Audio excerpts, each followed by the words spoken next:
These are the Blitzwolf BW-HP1.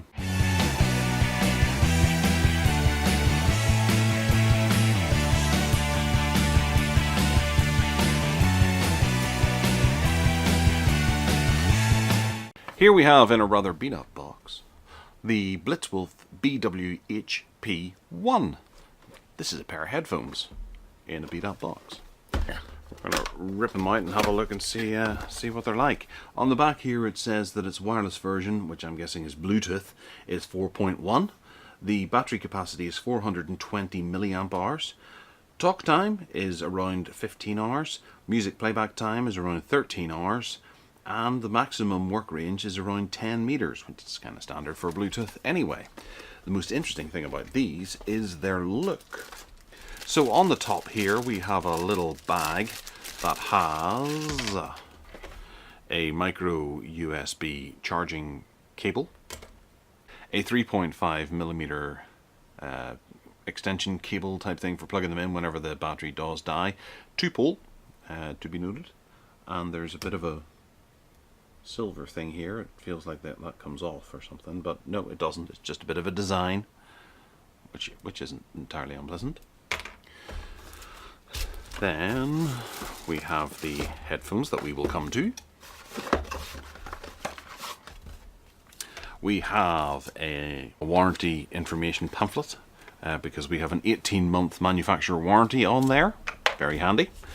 And then a user manual that will explain how the controls work for you to, because it's a Bluetooth pair of headphones, you have to be able to hit buttons to get it to skip tracks and things.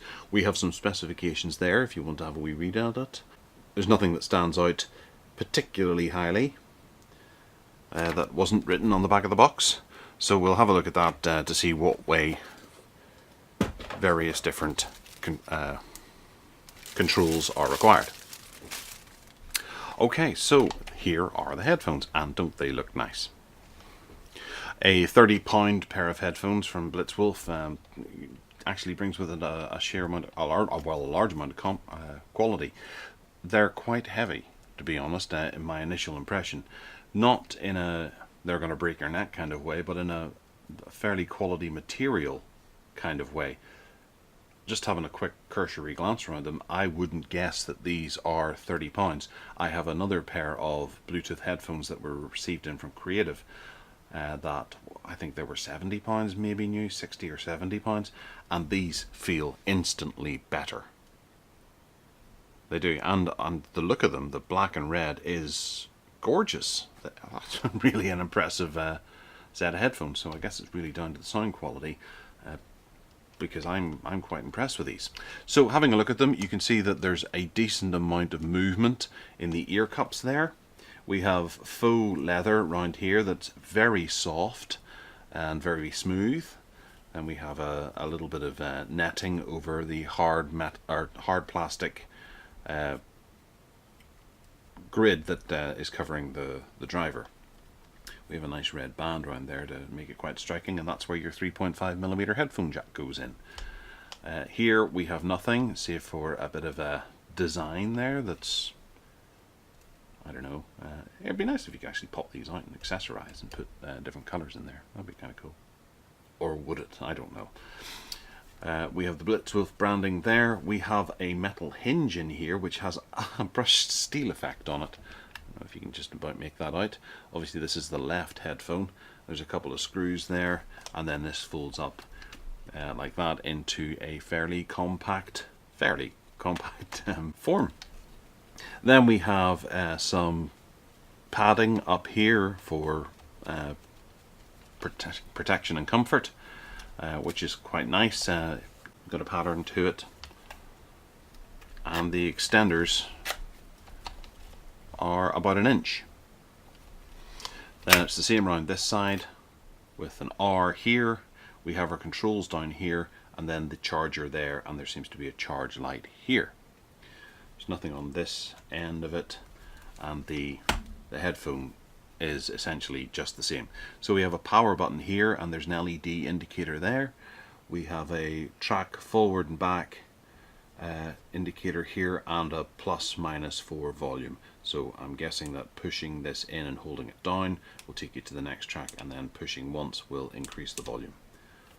Possibly. Other than that, they're really quite nice. I'm really impressed by these. They're lovely.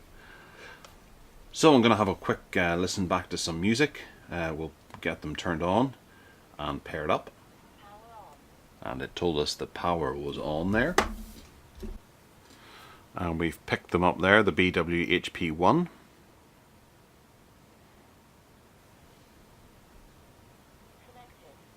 It's told us that it's connected.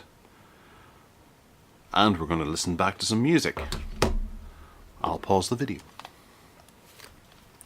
Okay, so listening back to a selection of music there for about 20 minutes. I'm really quite impressed by them. The sound is really full-blooded. That obviously comes from these being noise cancelling, and you stick your ears in and it cuts everything out. You can hear yourself gurgling and all that kind of stuff while you're listening to it. And firing through some streaming off Spotify and a bit of locally stored FLAC files, these were really quite impressive. The range of the sound is top notch. There really were some hi-hats and some good bass. It wasn't overly heavy bass, which was one thing that I actually appreciated about these, because so many of the cheaper headphones think if they just ramp up the bass, it'll really give that effect of a high quality sound. These don't. These come just in the middle there, where it's actually very comfortable to listen to stuff. I was really impressed by these. I will be using these on my commute as of next week, because I'm currently looking at another pair of Blitzwolf headphones that you can link, or that I'll have links to at the end of this video. But yeah, these are pretty stonking. I'm really impressed by these. For 30 quid, these are excellent. I would happily take these on a flight with me anywhere. They will cut out the sound of the plane, and they will last a good amount of time. So the statistics that Blitzwolf throw at me about these, which I can't confirm at all at this moment in time, is that they take 4 hours to charge, which is quite a lot, I have to say, because there's a 420 milliamp hour battery in there. That does seem to be a bit high for the size of battery, but you know, who knows. They've got 15 hours of call time and 13 hours of music time, and then 120 hours of standby time, which is pretty good. So they're really about 13 hours worth. That should take you most places in the world on a plane if you need to. It is a bit of a shame that there's no kind of faster charging in there, but it's a £30 pair of headphones, so what are you going to do? I'd say if you're on a flight that's longer than 13 hours and you need your headphones on for that entire time, buy 2 sets of these and take them with you. Although they don't fold up into the smallest, daintiest little collection, but no, they're really good quality. I wish you could hold these to go, hang on a second, they feel solid. They would take a number of knocks. They are better than some headphones that I have used in the past that are twice the price. Yeah, nice one, Blitzwolf. These are really quite impressive so far. I'll be using these on my commute as of next week to really get to grips with them and burn them in and see how the sound quality improves. But initially, straight out of the box, the sound quality is excellent as it is. I do hope they last a good long time. Top marks so far. So if you have any questions or anything you want me to test in particular, let me know in the comments box down below. Hit that subscribe button and give us a wee thumbs up if you fancy. And other than that, take care.